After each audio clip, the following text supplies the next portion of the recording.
slower ults, you don't have ults all the time, and that means positioning is better, and that might favor DPS heroes because you can just output more damage without having to worry about the Zarya ult coming in the second team fight or the Reinhardt ult coming in the second team fight. So I think all of those things might actually be the bigger impact. And then you add on top of Sombra, and I actually see the return of triple DPS coming into a lot. Now, this is interesting just because in the wake of the Overwatch World Cup and a lot of the international competition we have going on like Apex and all the rest, do you think that this leads us into an area that is more comfortable for NA and EU players?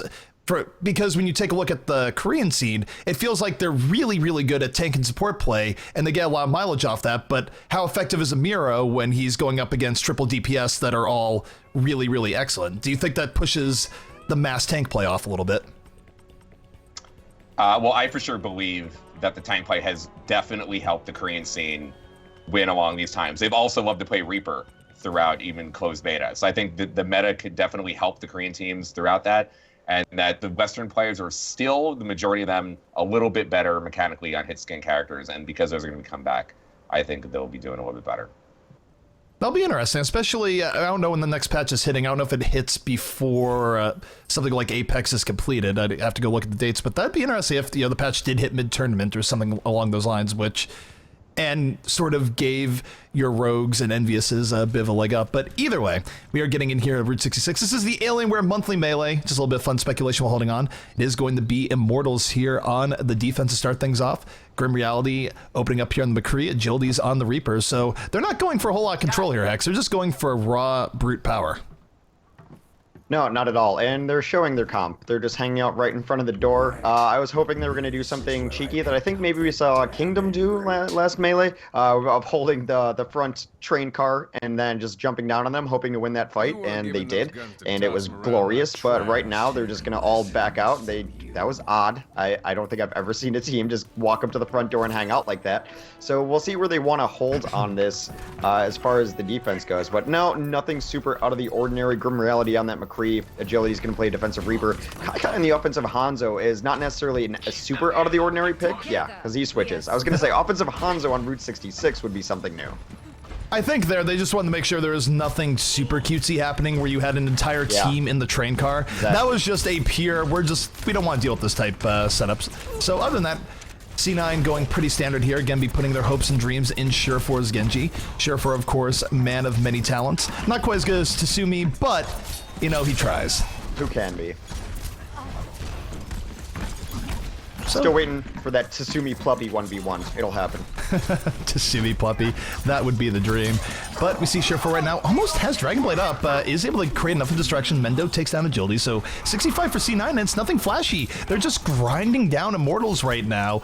Pick after pick, pushing them back. And now, with the Dragonblade coming up, this might be over before it begins as far as point A goes. They're already bailing out of here. Now, one of the things you want to do on that defense when you're holding high ground like that is not just keep retreating and giving up ground and giving up ground. At some point, you just go and you just jump on them. That's exactly what you generally do on the defense. The early pick probably hurt them in that case, but even after the early pick, they just kept sliding back. They were on roller skates that entire time.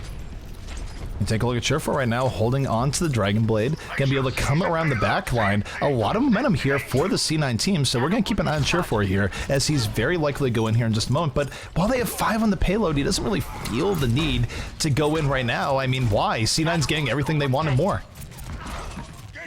Yeah, they have everything going for him. Here comes the Dragonblade. They're just going to try to clean up. Here comes a Deadeye on the other side of things, but Surefour gets the better end of that as they are trading now 2-1. Graviton comes in pretty late. Is the cleanup even going to be there? Yes, it is, as Grim, Agilities, and Hyped all combine for a couple of kills. A very late sound barrier, though. I guess you want to make sure you win that fight, but that fight was over. Absolutely, it was a good counter-engage coming in here from the Immortals, and Hex, just looking at that fight right there, would you have preferred if C9 went in a little bit earlier? It felt like they were really trying to maximize payload time, which seemed smart, but it kind of bit them a little bit too. It gave Immortals a lot of time to set up. You don't ever want to give a defense time to set up, and exactly. Then it pushed them into a weird position where they had to get jumping in offensively onto the high ground. You'd rather just keep chasing and not let them ever do that. Again, though, the fight starts as they trade out 1v1. Surefour does take down one. Wolf is going to chime in, so this fight very back and forth, extremely scrappy. Agility's getting very far in. He is out in no man's land right now. It's Rulf with the double kill early on. The sound barrier lets C9 come in with a whole lot of momentum. Hyped able to take down Rulf, but C9, numerical advantage on the point right now, able to push it back, and it's Mendo really being the hero there on the McCree. This is one of the maps that we always end up highlighting Cloud9's versatility, because it's generally Shore4 who switches off onto something different, but they still want to run a McCree on this map. It's a great McCree map offensively and defensively, and they have the DPS to be able to do it. You don't lose a lot when you run Mendo on the McCree. Here comes a Deadeye from Mendo in over the top, set up by the Graviton, but only has a Reinhardt to go for there. Still, though, as that's going on, Rib was able to get down agility, so still a 6v5. Enough distraction has been made, and Mendo here just camping in over the top. Not a whole lot of pressure on him right now. Not getting a whole lot in return, but while that's going on, it's Shore4 gets the back of the Dragon Blade, picking up 2, and C9 gonna keep this party rolling here as really, I feel like Immortals has just struggled a little bit here, Hex. What do you think they switch here? Is this a time that you maybe run a Winston? It's not the greatest map for it, or even this section of it, but right now Shore4 is feasting. I think you still have to run the Reinhardt here because of how well Mendo's doing as well, but what do you even switch off here? I don't think anything this fight, but what do you see? It's hard to say. I mean, maybe you put agilities to the May or something after Death Blossom here and keep Grim on the McCree. Just something to give a little bit more control, because they haven't been able to keep much of that control. Rolf, though, with the big pickoff on the Grim Reality. Agility's going to try and be the hero here. Nano boost on to Reaper. Goes to backline, and it's nap time once more. Rolf having himself an Ana game. Gonna take out Reaper in the most devastating of ways in the backline. The most humiliating of ways. C9 read that perfectly, and Rolf came in with such a good sleep dart. Well, the skill ceiling on Ana tends to be, in my opinion, your sleep darts. At a certain level, a lot of players are going to be able to charge, do the damage that they need to get, but can you hit that sleep dart when it matters the most, when you're under the most pressure to do so?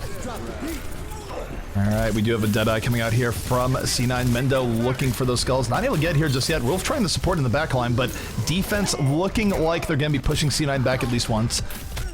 And here's the problem for C9. They don't want to extend this fight. Like, Mendo's able to get a kill here, but if he has teammates of his that are dead all around him, it's a little bit rough because he might just be extending his own death. And here comes Nomi going on a Mendo. Mendo in a whole world of trouble. Finally goes down. That's a good job to stagger that death there, Hex. Yeah, look at these responsive picks, too. For a moment, Agilities was on the Diva. That was purely to mess with Mendo's McCree. Hyped has gone now over to the Winston so that he can start shutting down Shore4, although some switches of their own are coming out of Shore4. Goes immediately to the Reaper after he just died to this Winston. So switches all abound. Agility's now onto a Roadhog as well. All right, take a look here for C9. Adam gonna be looking to set up with the sound barrier. In comes the sound barrier. Rolf, nano boost is up and in. So C9, all their support ultimates on deck right now as they try and finish out Route 66. It's 5v5 at the moment. Kaikai able to take down agilities, so sword play C9 coming in strong at the moment. Grim Reality getting poked down by Rolf, has to back out.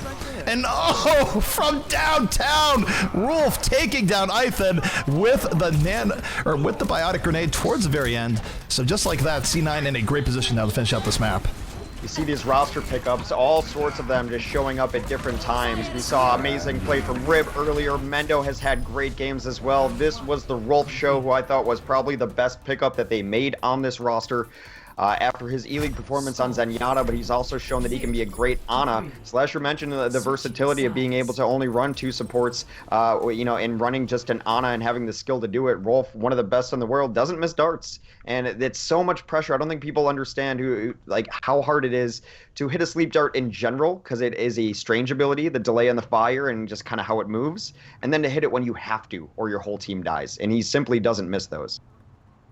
No, he doesn't. And Rolf in general, one of the more heavy-hitting DPS or support players in the game when it comes to doing DPS on his support characters. I mean, he does it on Zen. He does it in Ana there. There were points in that game where he was able to take out Grim Reality. And even when he didn't take him out, he applied such pressure to him that it really negated a lot of the McCree pressure that Grim Reality would otherwise put in.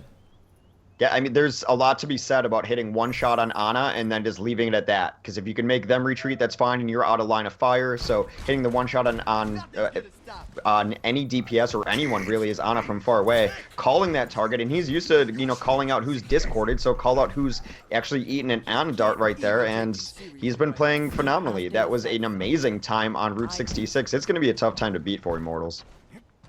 Absolutely, and remember, this is a map too where teams don't always complete this map. It's difficult to finish out Route 66 against another team at this level. So C9 working with a great advantage right now. Gonna be rough here for Immortals to bring it back, but we'll see if they have what it takes. You take a look here at the C9 defense. C9 defense also not really going for much in the way of control. No Mei, Winston shenanigans going here, just raw, in-your-face power coming in from Mendo and Surefour and Kai, looking to support that with the Zarya. Yeah, there's teams that don't even capture first point on this map at a competitive level. So the work definitely cut out for him. I think the biggest problem I had with Immortals last time is, and this has been a theme throughout the night, just a little too late to make some switches that were absolutely necessary. And by the time they made those switches, you're already in a different part of the map that didn't require them as much. A nice blind dart already knocks down agility. He's taking a nap. And Rolf is on has just been enjoy the watch here. Like, sure, we're looking at Mendo right now, but it's been Rolf making the plays. Surefour, though, overextends a little bit, immediately taken out by agilities, going to seal his fate, and now 6v5. This is going to be a little bit rough here for C9. They need to back out a little bit. They're missing a big engine of their damage. And this is where an Ana that's as good as Rolf can put you back over the top. He can sort of function as a in-between DPS, but agilities having none of it. Takes down Rib. And just like that, a 64 here for Immortals as they're picking C9 apart. Surefour underestimated that there were two people up there. He was going to clean up the Roadhog and not give him the high ground to get the hook angles, but in reality was up there as well. Too much damage for one person to deal with. Take a look right now, C9 trying to reestablish this, but Immortals holding most of the cards. You take a look, though, at the ultimates are coming up here. Surefour pretty soon have a Death Blossom. Mendo does have the Deadeye. It's not the Deadeye that you have to worry about in most cases, but Surefour now going the helicopter off the top. This could be bad. Here comes Surefour, spinning right in, takes down one, but immediately punished by agilities. However, I think enough damage was done there, Hex, that will let C9 stabilize. They were generally fighting for not there because they weren't getting any pressure on the cart because Adam was tucked away in that corner as the Lucio. You'll probably see him do it again if the fight dissolves and they're trying to get pressure there, but there's this blind spot right by this fence, the corrugated metal fence up here. You can hide someone in and the cart will not move past the point if someone's there. That's exactly what they did to take advantage of that. And then Surefour off the top rope, able to get enough damage in, they're able to chase it down and clean it up. Here comes Surefour again. Surefour moving in there off the nano boost, immediately taken out by agilities. Agilities has been the difference maker here, gets the double kill, slaying members of C9 left, right, and center. Kai gonna have a late graviton up here. No, he uses it, does not save it, only pulls in the Rhine.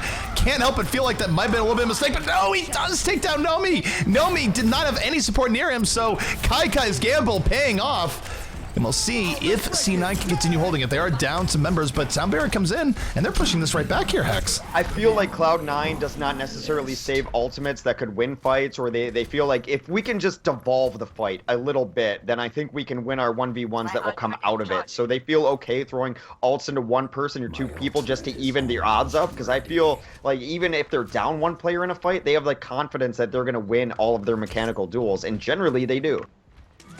Absolutely, and take a look at Surefour right now, is holding on to what's about to be a Death Blossom. He had one great moment earlier. Only a minute left here or so for this Immortal squad, so not a whole lot of time that they're working with. Surefour gonna have to take the route under, but oh, the Sleep Dart comes out early on. It's gonna nap time here for Surefour. As Immortals, this is probably gonna be their best window. Graviton comes in from height, pulls in 3. The fall through isn't there. They're getting saved by that big Earl's side, but it's gonna be agilities coming in once more, Hex, setting up Immortals, and will this time be their time?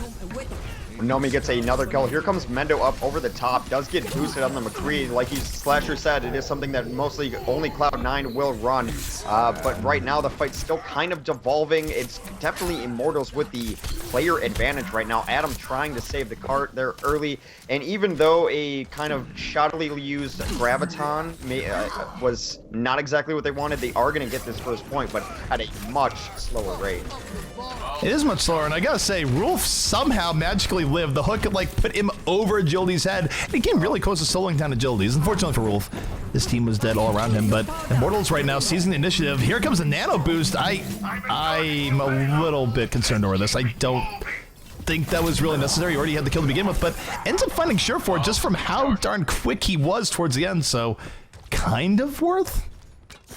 You make something out of nothing, I suppose. If it happened, it may have been fat-fingered, may have been something along those lines, or they just really want the positioning. I mean, we knocked Cloud9 for how they didn't take advantage of their first fight win to take all of the free ground. They fought a little bit too late, and it seems like Immortals wanted to fight at least as early as possible. They got a lot of free push there, and they know they have to. but now it's a minute left. They're down to their last fight, and they don't have those abilities. A nice hook comes in, takes Rib out. Oh, look at that. Rib getting taken for a ride by Agilities. The final damage isn't there. Rib still somehow alive and sure for there at the immediate punch. Takes down Agilities, holding on to the Death Blossom. And he's just looking for a little bit of extra cleanup here. Should not need to helicopter in. And now 45 seconds remaining here, Hex. It's going to be Immortals down to their last push. And how do you see this going down? They're going to have to get a better Graviton than Hype did in his last one. Nomi hit a nice Earth Shatter last time. It is going to be the tanks that have to do this, right? They're going to have a lot up. The tanks are going to have to carry. They might even take a page out of Cloud9's book and boost this McCree as well, as Grim has his Deadeye up. All right, well, here we go. Immortals, last opportunity here on the table. Hyped, going to come in, has a Graviton up and ready, and he's just looking for the opportunity. He's looking to make his own opportunity. Not quite grabbing the hook this time, but here's the Graviton, and wheels in all sorts of members here from C9. They don't necessarily have the immediate follow-up, though. It's very close between the both teams. Nobody dropped the Earth Shot in the middle, took out two, swings the hammer, looking for the third, and this could not be any closer, but it's looking like Immortals might have just broken through. The monthly melee just brings out the best Reinhardt in people. We've seen it last week, last melee rather, Factor Fiction did the best Reinhardt we've ever seen. Nomi's having a great game. He's won them the last couple of clutch fights that they needed, but Cloud9 not ready to give this up. They let the door open for reinforcements, and they're coming back in. They are coming back in. It's so hard to reinforce here as defense, but they're finding a way. Rolf getting that pick off towards the end, keeping Rib up and alive, and this is a scary combination, but it's going to be Hype. Oh, no! They didn't stay on the payload! Why does this keep happening? Oh my goodness. I feel like this has happened way too much in competitive Overwatch over the last month. Please stay on your objective in overtime. There was a D.Va up at full HP there. Yeah, I mean, there's no excuse for it. They were not in their optimal composition. They were in panic comp. That's why Hyped is even on that D.Va. That's why Agilities is on the Tracer to get back to the cart.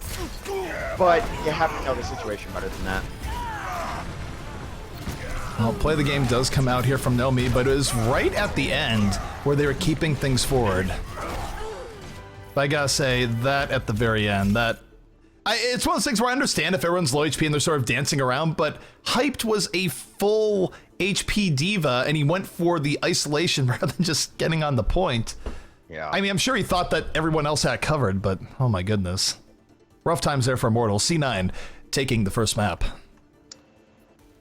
Well, we do have Immortals asking for East Coast or Central ping, and they're saying that Agilities had high ping, so maybe that was part of it. I did think that Agilities did not have the best time on Reaper on defense, and when Cloud9 was on offense, he was not able to get a whole lot done, and that was able to get Cloud9 to the very end before they were able to switch off to Winston, as you mentioned earlier, not really get anything going. So that did hurt them. I do want to have some real talk, though. Real talk, Blizzard needs to fix the spot where Adam is hiding on Lucio. Yeah. That spot should not exist. No, because really, Agility's got 2 picks to open up the first point. And if they are able to push the cart closer to the spawn, that is going to have to force Cloud9 to jump off of the bridge area. But because Adam is able to sit there in the corner with Lucio, the cart doesn't move, and then Cloud9 can keep shooting. That allows Rib to get back in position, and that was able to set up the defense. And if they don't have that strong of a defense in the first point, who knows what happens? You should not be able to sit there in the corner like a small hero like Lucio and be able to stop the cart at that area. I feel like you're about to call Lucio a small child. You're just like, no, he's a small hero. He's not a child. Or something along those lines. I just heard the struggle there for a second, but do you guys agree that should not be stopping the cart there? You should have to be forced on to the cart. Yeah, it's yes, I agree.